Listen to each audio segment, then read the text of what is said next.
City College is the glue that keeps our workforce vibrant and our culture vibrant in this area. Yeah. But there is a private, nonprofit, federally authorized agency that's threatening to shut all the doors of City College that the college tries to open for students. I know that the solution to City College future are in this theater today. And it is so very true that sometimes it does take a village. Chancellors, professors, students, graduates, and elected officials all gathered here to provide perspectives that, taken as a whole, will move us forward and over this hump known as the ACCJC. Dr. Barbara Benno, the president of the private nonprofit, the Accrediting Commission for Community and Junior Colleges, declined our request to participate. Her lack of responsiveness is emblematic of part of this problem. Now, she cited active litigation against the ACCJC as a reason to stay away.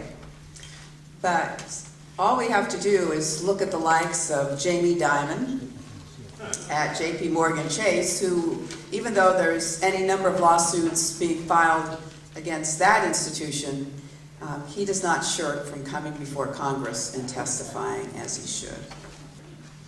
Now, the Secretary of Education can give the ACCJC a year to fix its shortcomings that include a lack of clarity and consistency on sanctions and the makeup of its review team, which, in the case of City College, had a conflict of interest and not enough academic representation. To underscore the troublesome actions of the ACCJC, last month, Dr. Benno asked community colleges to send letters of support to her so she could forward them to the Department of Education. I subsequently asked the Department of Education to consider that Dr. Benno was subjecting college chancellors to a loyalty test. I'm deeply concerned about the potential intimidation and overzealousness of the ACCJC. As I mentioned earlier, the 3 lawsuits have been initiated to seek to void the ACCJC's sanction on City College. So you can take the upcoming certification decision, the lawsuits, and the ongoing efforts by City College to again earn ACCJC accreditation and hope that among these efforts, one of them will stop this bad dream, or should I say, the nightmare in which City College would close. Collectively, we know there are 85,000 students that attend this school in its 9 campuses. These are 85,000 students seeking a better life, seeking an opportunity to succeed in college, and this institution cannot be shut down. Yeah. I'm a product of a community college, Kenyatta College. So I'm now not so appreciated in Washington, D.C. It's good to hear the applause here. Somehow I'm lesser, but less is more, right? So I know firsthand the kind of opportunity these institutions provide. I know of the struggles that students face to become successful. They work 1, 2, even 3 jobs, juggling part-time work with their studies. Many earning some income to help their families as they try to help themselves. I know their hopes and their aspirations to prepare themselves for a better future. And I know community colleges are not just places of learning. They're community centers with real people overcoming real-world issues. So when I learned of the accusations against California's Community College Accrediting Agency for treating really community colleges unfairly during their accreditation reviews, I was especially troubled.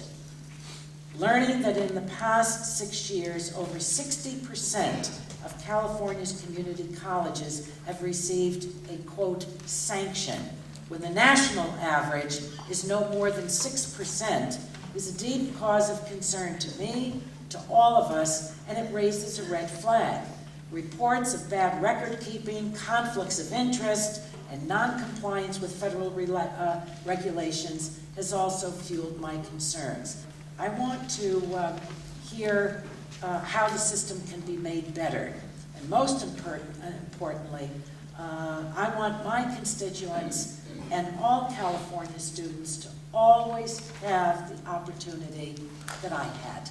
And that is that they be able to attend and flourish and graduate from one of our community colleges. So thank you very, very much.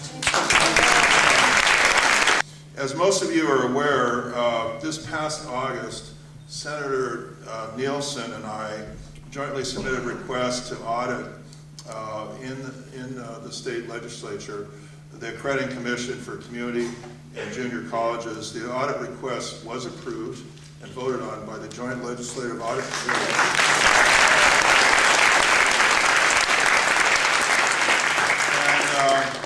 And our auditors are scurrying around preparing the audit for us at this point. And despite the destruction of records that took place immediately after we disclosed we were going to propose an audit, we will conduct an audit, and I guarantee our auditors will look at every crevice and cranny of the Accreditation Commission to get all the information we need to have an audit completed. And they are used to people doing this kind of thing, destroying records. Auditors are pretty good about that. This is a bipartisan effort. I wanted to say it's an effort that is just another step we need to take to get to the root problem of our accreditation system and have the auditor make recommendations. And Senator Nielsen, he could not be here today because he sends his regards, but we're considering the legislation, of course, with our colleagues in the Assembly, and hopefully support from the governor to reform our California laws regarding accreditation. Congresswoman Speier is correct. It does take a village. Although in San Francisco, it's more like it takes the village people. If you get what I'm saying. That's who we are, folks. You know, we're populist.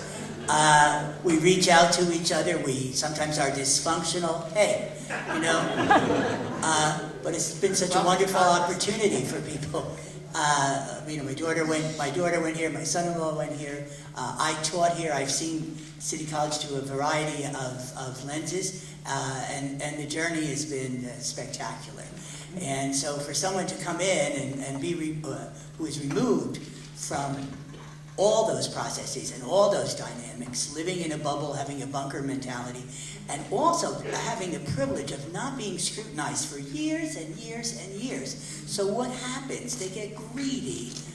You know, they go, well, we're not really elitists. We're doing this for the common good, meaning the common good of themselves.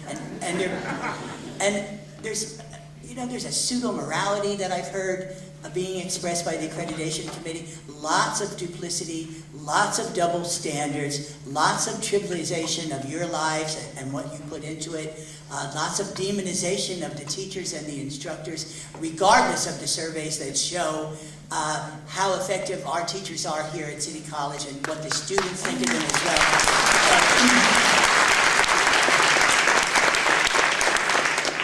So it's time to not be the victim, but be warriors. What happens here is really going to reflect on what happens in the rest of the state. Senator Beall and Mr. Nielsen, he was very diplomatic. Mr. Nielsen is to the right of God, but he is on the right side on this issue. And for the gentleman of the cloth, he certainly had quite a few eloquent things to say about Ms. Beano. So usually you would think I would say those things, but he was about the hubris and the arrogance. And I say corruption. I really do say corruption because it's a corrupt system that allows them to evaluate. Well, good afternoon, everyone, and thank you for that warm welcome. I really want to begin, though, by publicly extending my personal gratitude to our two members of Congress for their steadfast and unwavering support of education throughout their distinguished careers. Representatives Anna Eshoo and Jackie Speier have been actively involved with the City College matter for many months, including engaging and actively engaging the U.S. Department of Education. So thank you again to the two of you.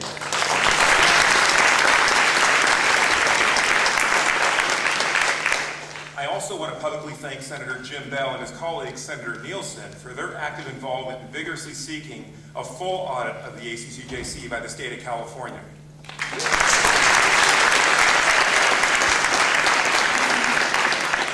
I do remember, I think Assemblymember Ammiano, you had a few comments at that hearing as well, too, so thank you for those. What I don't want to do is put words in the senator's mouth, but in conversations with Jim Beall, he said that, you know what, we do have to make changes. And the first change that I want to work on is changing the mandate that requires us to use the ACCJC as the effective body. What has happened to City College speaks to a broader concern about the role of the ACCJC. For some time now, those most involved in the community college world have viewed the ACCJC as an organization that has bullied, intimidated, and stifled criticism. Because of the climate of fear and intimidation, it has been difficult to get community college leaders to stand up and be heard. Over and over again, we heard privately that no one wanted to raise his or her voice publicly for fear that there would be reprisals. Because, of course, there had been reprisals. But finally, the climate of fear has been lifted due to the work of heroic individuals and organizations that have been willing to speak out. Beginning in August, those concerns have now been validated many times over. First, the U.S. Department of Education agreed with key elements of the CFT and AFT's 2121 third-party complaint. Then the Joint Legislative Auditing Committee of the California Legislature accepted the proposal of Senators Beall and Nielsen to audit the Commission and expose the arrogant behavior of the Commission President Beall. Then the City Attorney of San Francisco filed a lawsuit, followed by our own lawsuit, and now San Mateo Chancellor Galatolo has spoken out against ACCJC.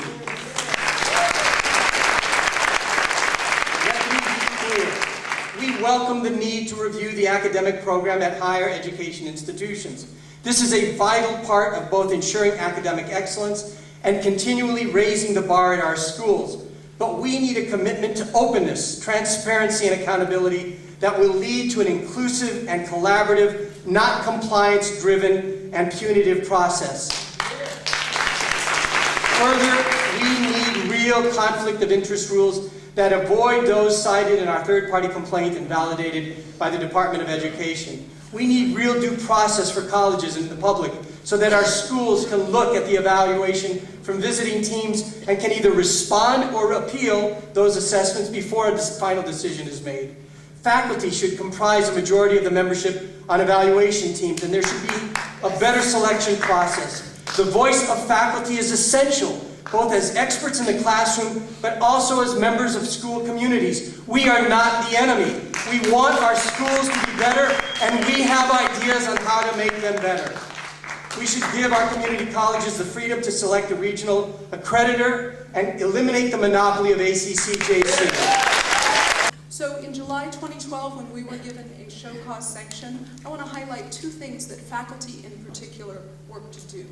The first thing, not necessarily in this order, was that we worked to shore up the college's financial resources. That was an issue. It should no longer be an issue, because with tremendous work from many at the college, we were able to not only help pass Proposition 30 and bring money back to all of California education, but we also helped to pass Proposition A, which San Francisco supported at 73% of the vote.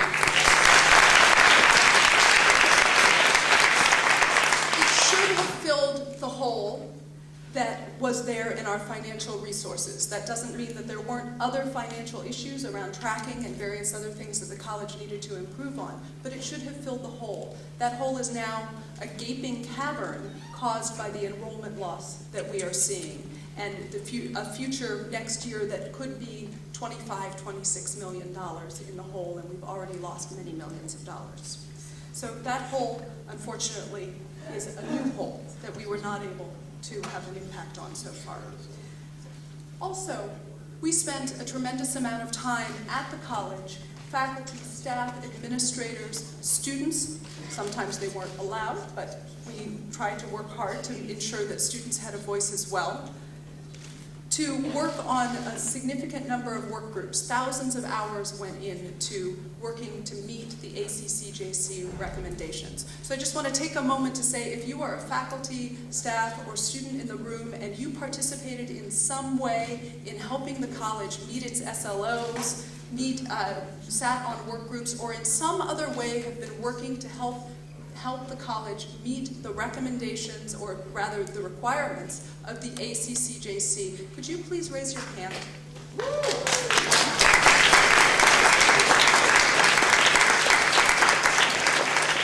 Faculty, we have been working extremely hard. We've done work on the accreditation standards. We have been working to expose the unjust practices of the ACCJC, and we've been doing both of those things while we have continued to do what we believe is by far the most important thing, which is the work of educating students. And we do a good job of it. I'm just a faculty member, and I teach history and political science at San Jose City College. I'm the president of that teachers union.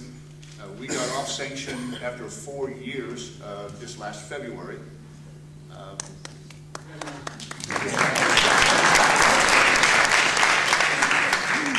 And we were on sanction for all the reasons that you are, and none of it had to do with the quality of the education that we were providing. And that's sort of the sick, sad sort of result of this accrediting agency that we have in this state today. One of the things that I want to make clear is there's a cost to all of this work. I mean, a lot of folks raise their hands, and there's a lot of people here who've done a lot of work, and my colleague Lisa has just been magnificent, I think, as the leader of this union and this effort here at City College, and I really do want to thank her for that. And thank all of you.